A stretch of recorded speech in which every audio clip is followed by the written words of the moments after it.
এই শীতের রোদটাকে উপভোগ করতে যা লাগে না, একদম গা গরম হয়ে যায়। মনে হয় এই রোদটা যদি সারাদিন থাকতো তাহলে কত আনন্দই না হতো। ঠিকই বলেছিস। দুপুরবেলায় খাবার পর শীতটা যেন আরো বেশি করে। এই সময় এই রোদে বসে কাঁচা পেয়ারা নুন দিয়ে খেতে হবে, কি বলিস? হ্যাঁ, ঠিকই বলেছিস। আর গ্রীষ্মকালে দিনের কথা ভাব, ঠিক এর উল্টোটা হয়। তখন এই খাল পাড়ে দাঁড়িয়ে না থেকে খালের জলে ডুবে থাকতে মন যায়। ঠিকই বলেছিস। আচ্ছা শোন না, আমার মাথায় একটা পরিকল্পনা আসছে। কি পরিকল্পনা বল? তোর পরিকল্পনাগুলো আদতেই খুব ভালো হয়। আমি ভাবছিলাম এই শীতকালের রোদটাকে যদি বেশ অনেকক্ষণ ধরে উপভোগ করা যায় তাহলে কেমন হয়। তাহলে তো ভালোই হয়, কিন্তু সেজন্য তো আমাদের সকাল থেকে এখানে না খেয়ে দিয়ে বসে থাকতে হবে। আরে, আমি কি বলতে চাইলাম তুই ধরতে পারলি না? আমি ধরতে পেরেছি। তুই চাইছিস এই খাল পাড়ে একটা পিকনিক করতে, তাই তো? একদম ঠিক ধরেছিস। শীতকালে তো এমনিতেই পিকনিক হয় চারিদিকে, আমরা না হয় এই শীতে একটার বেশি পিকনিক করব, কেমন হবে? ভালোই হবে, কিন্তু এই খালপাড়ি পিকনিকটা করবি কেন? এখানে তো ঠান্ডা হাওয়া দেবে। আমাদের একটা ফাঁকা মাঠে পিকনিকটা করলে ভালো হতো না? তোর গাধা, ফাঁকা মাঠ কোথায় পাবি? এখন সব মাঠে ধান ভর্তি। ধান উঠলে তারপর মাঠে পিকনিক করা হবে। আর তাছাড়াও খালের ধারে করলে একটা সুবিধা হচ্ছে, বাসনপত্র ধুতে কোনো অসুবিধা হবে না। কি রে অভিরূপ, আমি ঠিক বলছি তো? কি অনিরূপ, তুই এভাবে চুপ করে গেলি কেন? ব্যাপারটা কি? আসলে কেসটা হচ্ছে, পিকনিক করতে গেলে তো চাঁদা দেওয়া দরকার রে। সে তো দিতেই হবে, চাঁদা ছাড়া জিনিসপত্র কিনবো কি করে? এখন আমার কাছে টাকা পয়সা তেমন নেই রে। তাছাড়া বাবা মার কাছে টাকা চাইতেও তো ভয় করছে, কারণ কল্পনার বাবার কাছে কিছু টাকা ধার নেওয়া ছিল বাবার, সেটা আগে শোধ করতে হবে তো। তোকে চাঁদা নিয়ে কোনো চিন্তা করতে হবে না, কিন্তু আমাদের পিকনিক থামছে না। আমি কিছু টাকা সাথে করে নিয়ে এসেছি, ধর। এই টাকা দিয়ে আমি কি করব? তোরা জিনিসপত্রগুলো আগে থেকে কিছু কিছু করে কিনে রাখ। মশলাপাতি কিছু কিনতে হবে তো, তাই জন্যই বলছি। ঠিক বলেছিস। আমার কাছ থেকে কিছু টাকা নিয়ে আমরা আগে কিছু মশলাপাতি কিনে রেখে দেব, তারপর যা হবার হবে। কিন্তু এ কি, আমার খুব লজ্জা লাগছে রে, এভাবে তোদের টাকায় আমি। এই তুই চুপ কর তো, নাটক করিস না। চল এবার বাড়ি যেতে হবে, খিদেটাও লাগছে।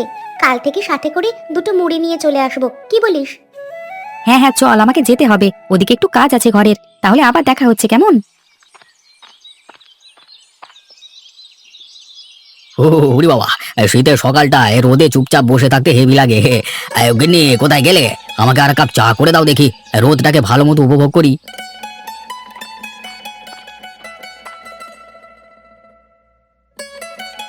এটা তোমার চা খাওয়ার সময়? লোকে খেয়ে দিয়ে কাজে বেরিয়ে পড়লো আর এখনো কাপের পর কাপ চা খেয়ে যাচ্ছে। বলি, এত চা খেলে শরীর থাকবে তো? আরে গিন্নি, বলো না, এই চা খেতে আমার কোনো ক্লান্তি নেই। বিশেষ করে এই শীতের দিনে চা খেতে দারুণ লাগে। দুধ চা খেলে গাটা একেবারে গরম করে দেয়।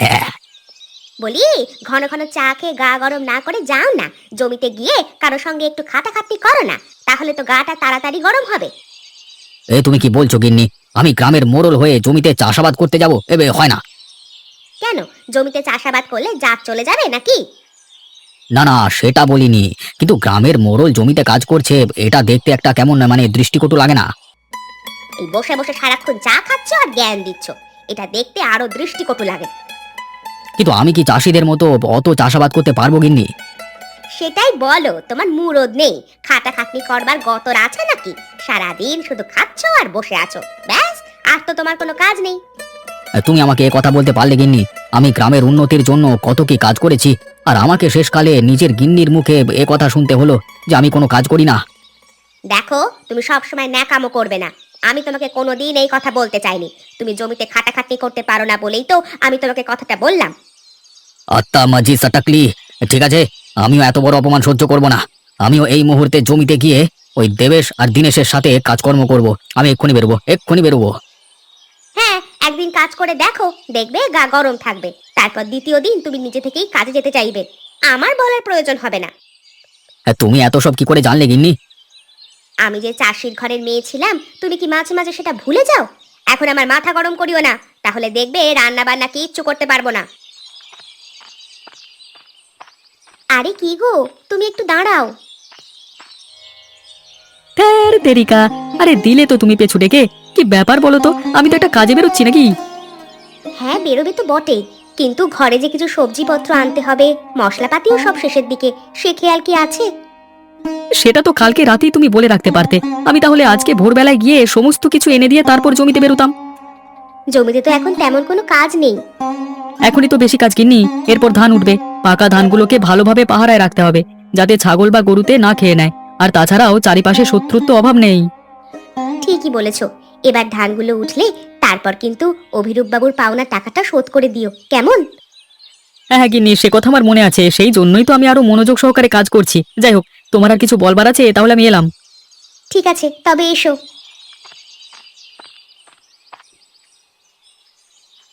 আরে কি হলো বাবা, কোথায় চললে তুমি? জমিতে কাজে যাচ্ছি। ও মানে তুমি আবার কবে থেকে জমিতে কাজ করতে শুরু করলে? এই আজ থেকে শুরু করব। ঘরে বসে থেকে আর গা গরম করতে পারছি না রে। উপরন্তু তোর মায়ের কথা শুনতে হচ্ছে, তাই জন্য আজ থেকে জমিতে কাজে চললাম। সে কি বাবা, তুমি তাহলে মায়ের ওপর অভিমান করে এই কাজ করছো? আরে না রে, মায়ের উপর অভিমান করে নয়। তোর মা বললো যখন, আমি আজ থেকে একবার গিয়ে কাজ করে দেখি। জমিতে কাজ করতে আশা করি ভালোই লাগবে। তা তুই কিছু বলবি নাকি আমাকে এখন? হ্যাঁ বলতাম, একটু দরকার ছিল, কিন্তু এখন আর বলবো না। তুমি বরং বাড়ি ফিরে এসো, তারপর বলবো। ঠিক আছে রে মা, তাহলে আমি চললাম, কেমন? কি রে, কেমন দিলাম? তুমি হঠাৎ করে বাবাকে এমন আদেশ দিতে গেলে কেন মা? আর বলিস না, সকাল থেকে বসে বসে শুধু কাপের পর কাপ চা খেয়ে যাবে। এত চা খাওয়া কি শরীরের পক্ষে ভালো? সেটা তুমি ঠিকই বলেছো মা। বাবার এই অভ্যেসটা আমার খুব খারাপ লাগে, কিন্তু আমার যে এদিকে কিছু টাকার প্রয়োজন। টাকা? আবার কিসের জন্য টাকার প্রয়োজন? কি ব্যাপার? আমরা কয়েকজন বন্ধু মিলে ওই খালের পাড়ে পিকনিক করব, সেই জন্যই আর কি। ও বাবা, শীতকাল প্রবেশ করতে না করতেই এখন থেকেই তোদের পিকনিক করা শুরু হয়ে গেছে? শুরু আর করলাম কই মা, এই তো সবে শুরু হবে। তাহলে কি আমরা বাদ চলে যাব এবারেও? আরে দাঁড়াও দাঁড়াও, বনিটা অন্তত আমরা করি, তারপর তো তোমাদেরকে নিয়ে বড়সড় করে পিকনিকের আয়োজন করা হবে। তা বাবার কাছ থেকে কত টাকা নিবি? 200 টাকার মতো হলেই হয়ে যাবে। আমরা 3 জন তো সবে, বেশি কিছু আয়োজন করব না। ধুর পাগলি, শোন, 200 টাকা নয়, তুই তোর বাবার কাছ থেকে 500 টাকা চাইবি। 500 টাকা কেন? কেন মানে? 200 তোর, 300 আমার। মা, ব্যবসা তোমার কাছ থেকে শিখতে হবে। এখন খিদে পেয়ে গেছে, তাড়াতাড়ি দুটো খেতে দাও তো দেখি। হ্যাঁ, শীতকাল তো পড়েই গেল প্রায়। এরপর আমার এই ভেজাল খেজুরের গুড় বিক্রি করে কিছুটা টাকা কামিয়ে নিতে হবে, না হলে হবে না। সৎ পথে মানুষ চলতে পারবে না বাবা। এত খাটাখাটনি আমার পক্ষে সম্ভব নয়। ঘুম থেকে উঠতে উঠতেই তো বেলা হয়ে যায়। আরে আরে, ওখানে দুজন আছে বলে মনে হচ্ছে। যাই যাই, ওদেরকে মুরগি বানাই। কি গো নগেনকা, এখন থেকে কি বিক্রি করতে শুরু করলে আবার? শীতকাল তো পড়ে গেল, তোমাদের কি মনে হয় আমি কি বিক্রি করতে পারি? সেটাই তো বুঝতে পারছি না, কোনো সবজিপাতি নাকি? আরে না না, এতে আছে খেজুরের গুড়। সে কি, এরই মধ্যে তুমি খেজুরের গুড় তৈরি করে ফেললে? আরে এখন তো খেজুরের রস সবেমাত্র পাড়া হচ্ছে। এত তাড়াতাড়ি কাজ করে তুমি কিভাবে খেজুরের গুড় তৈরি করলে? ওটাই তো বলা যাবে না বাবা। ওটা বললে তোরা আমাকে টেক্কা দেওয়ার চেষ্টা করবি না, আর আমার ব্যবসা নষ্ট করবি, সেটা তো আমি হতে দিতে পারি না। এটা কি বলছো তুমি? এটা কোনো কথার কথা হলো? আরে চাচার ওসব কথা বাদ দে। এই তোরা চেষ্টা করলেও আমার মতো কাজ করতে পারবি না। তা তোরা কি খেজুরের গুড় নিবি? না না, এখন খেজুরের গুড় নিয়ে কি করব আমরা? আরে ব্রত, কিছুদিন পর তো আমাদের পিকনিক আছে, সেখানে তো খেজুরের গুড় দরকার হবে। হাতে তো কিছু টাকা আছে। তাহলে নিয়ে নাও না। পিকনিকের সময় তো নিশ্চয়ই তোমাদের কাজে লাগবে। তাছাড়াও ঘরে কত কাজে লাগে খেজুরের গুড়, ভেবে দেখো। একদম শীতকাল শুরু হওয়ার মুখে টাটকা খেজুরের গুড় কারোর কাছে পাবে না। আচ্ছা ঠিক আছে, তাহলে তুমি কত করে দাম দিচ্ছ? বেশি নয়, তোমাদের জন্য ওই 80 টাকা কিলো। একটু বেশি হয়ে যাচ্ছে না? আরে অন্যদের কাছে আমি 100 টাকা করে কিলো বিক্রি করছি। বাবা, তোমার কাছে 80 টাকা বললাম। আরে বাবু, নিলে নাও, না হলে আমাকে ছাড়ো। আমাকে আবার গোটা গ্রামে ঘুরতে হবে। আচ্ছা ঠিক আছে ঠিক আছে, তুমি তাহলে আমাদের 1 কিলো গুড় দিয়ে দাও।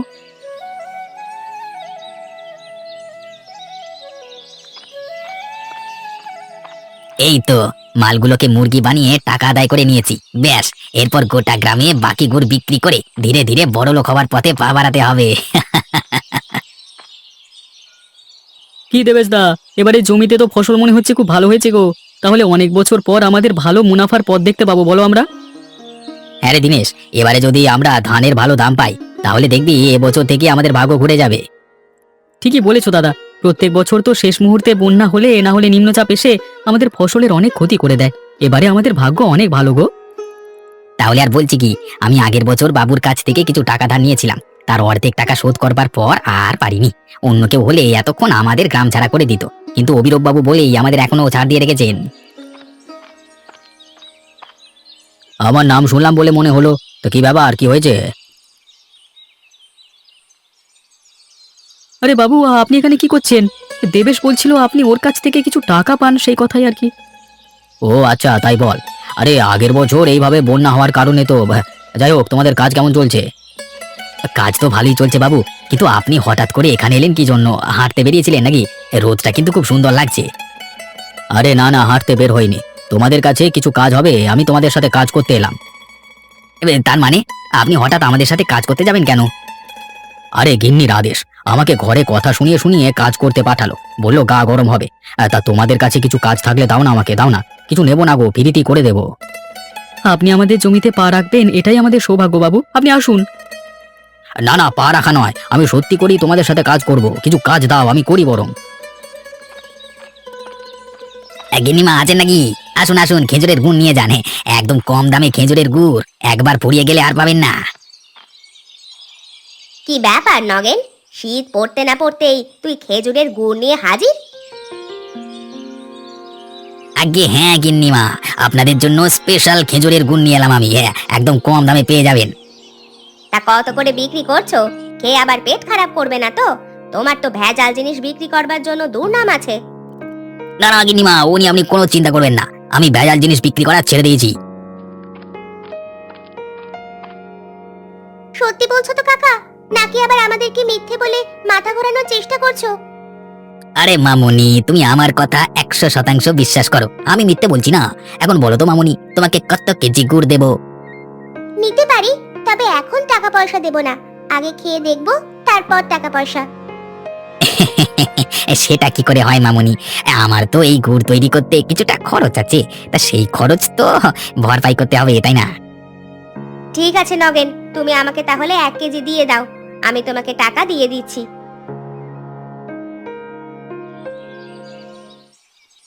আগের বারের মতো ফেসে যাবে কিন্তু মা। যদি আমাদেরকে ঠকিয়ে যায় তাহলে সমস্ত টাকা ওর কাছ থেকে উসুল করব আমি, দেখবে কেমন লাগে। হ্যাঁ রে, আমরা বাজারে লিস্টগুলো ঠিকঠাকভাবে করলাম তো? ওরে অত চিন্তা করছিস কেন, আমাদের হাতে অনেক সময় আছে। এখন চল চল, বেলা থাকতে মশলার বাজারটা করে নিয়ে চলে আসি, তারপর অন্য কথা। ঠিকই বলেছিস। আরে ওটা কি আসছে আমাদের অভিরূপ বাবু বলে মনে হচ্ছে না? হ্যাঁ রে, তাই তো মনে হচ্ছে, কিন্তু উনি এইভাবে হাঁসফাঁস করে কোত্থেকে আসছেন? দাঁড়া তো জিজ্ঞাসা করি।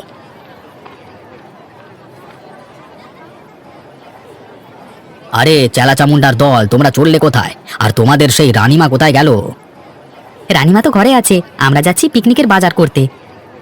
ও, তাহলে তোমাদের পিকনিক শুরু হয়ে গেল, তার মানে আবার আমার পকেটে টান পড়বে। হ্যাঁ বাবু, তা আপনি এ সময় কোথা থেকে ফিরছেন? কোথাও গিয়েছিলেন নাকি? কাজ থাকলে আমাদেরকে বলতে পারতেন, আমরা করে দিতাম। আরে ভাইয়েরা, আমি গেছিলাম জমিতে কাজ করতে, সেখান থেকে ফিরছি, গাটা একবার গরম হয়ে গেছে। জমিতে কাজ করছেন আপনি? কেন, বাকি সবাই কোথায় গেল? বাকি সবাই আছে, কিন্তু আমি আসলে শীতকালে গা গরম করবার জন্য একটুখানি কাজ করতে গেছিলাম আর কি। তোমাদের রানীমার মায়ের আদেশ, বুঝলে না? হ্যাঁ বাবু, বুঝলাম। তাহলে আপনি বাড়ি গিয়ে বিশ্রাম নিন, নিশ্চয়ই আপনার খুব খিদে পেয়ে গেছে। খিদে মানে?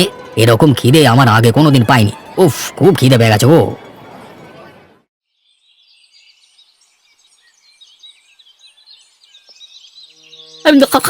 ইস, এসব কি খাবার রান্না করেছো তুমি? দিন দিন কি রান্না শিখছো নাকি? আরে কি হলো তোমার? তুমি এত রেগে উঠলে কেন? রান্না খারাপ হয়েছে নাকি? তুমি একটু মুখে দিয়ে দেখো না, তরকারিটা খাও। এ বাবা, এটা কি রান্না করেছি গো আমি? তাহলে দেখো, বেশি কথা বললেই এক্ষুনি তোমার রাগ হয়ে যাবে। কিন্তু আজকের তরকারিটা এমন হলো কেন? আমি তো মন দিয়েই রান্না করেছিলাম, রান্নাঘর ছেড়ে এক মুহূর্ত ওঠেনি। তাহলে এমন হওয়ার কারণ কি? কোনো পচা মশলা তরকারি রান্নার সময় দিয়েছিলে নাকি? দাঁড়াও দাঁড়াও, আমার মনে পড়েছে, আমি আজকে নগরের কাছ থেকে খেজুরের গুড় কিনেছিলাম, সেটাই আমি তরকারিতে দিয়েছিলাম। ও বাবা, তুমি করেছো কি? ও মাল নিশ্চয়ই আবার আমাদেরকে ভেজাল মাল দিয়ে চলে গেছে। আমি কি ভুল করলাম গো? আমার বারবার মনে হচ্ছিল এর কাছ থেকে না নেওয়াই ভালো, কিন্তু ও আমার কাছ থেকে এমন ন্যাকা ন্যাকা কথা বলছিল যে আমি গুড় না নিয়ে আর পারলাম না। দাঁড়াও দাঁড়াও, বেটাকে দেখাচ্ছি আমি, লোককে এভাবে ঠকানো আমি বার করে দিচ্ছি। তুমি একা কি করবে? নগেন যদি তোমার কথা বিশ্বাস না করে? করবে না তো কোথায় যাবে, তুমি শুধু দেখে যাও। আমাকে দয়া করে ছেড়ে দাও তোমরা, আমি এই ভুল কাজ আর জীবনে কোনোদিন করবো না।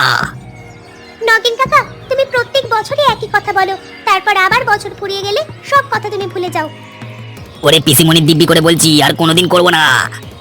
দেখেছিস, দিব্যিটাতেও তুই চিটিংবাজি করছিস। তোর পিসিমণি আছে নাকি তাই? তুই তার দিব্যি খাচ্ছিস? তোমরা সবাই নগেনকে ছেড়ে দাও। আর নগেন, তুমি এখান থেকে যাও, পরের বার যেন এই কাজ করবে না। আপনাকে অসংখ্য ধন্যবাদ বাবু। উনি বাবা, পালাই পালাই। তুমি ওকে ছেড়ে দিলে বাবা? আরে, ওকে এভাবে সবাই মিলে ভয় দেখালে হবে না। ও এসব কাজ করে বলেই আমরা সবাই মিলে একটু ওকে নিয়ে আনন্দ করতে পারি। 2 পয়সা করে কমে খাচ্ছে, খাক না, যা পারে করুক। তা তোমাদের পিকনিক কখন? এই তো বাবা, যাচ্ছি। চলো চলো দিনেশ, আমরা তাহলে ওদের পিকনিকের ওখান থেকে একটু ঘুরে আসি, তারপর জমিতে যাব, কেমন?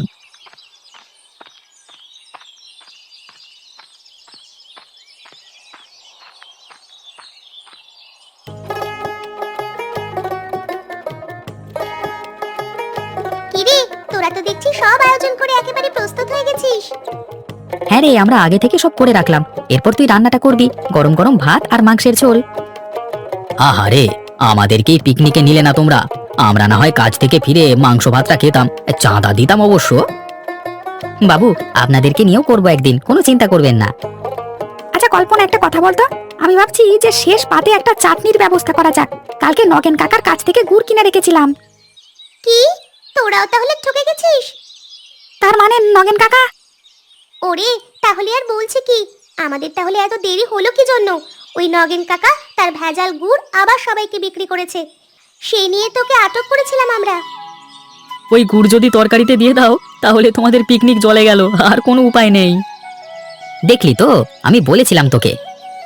যাক বাবা, ঠিক সময় জানতে পারলাম ব্যাপারটা, না হলে তো আমাদের আজকে খালপাড়ের পিকনিকের 12টা বেজে যেত। আমি তোদেরকে বাঁচিয়ে দিলাম, তার জন্য আমি 2 পিস মাংস বেশি খাবো।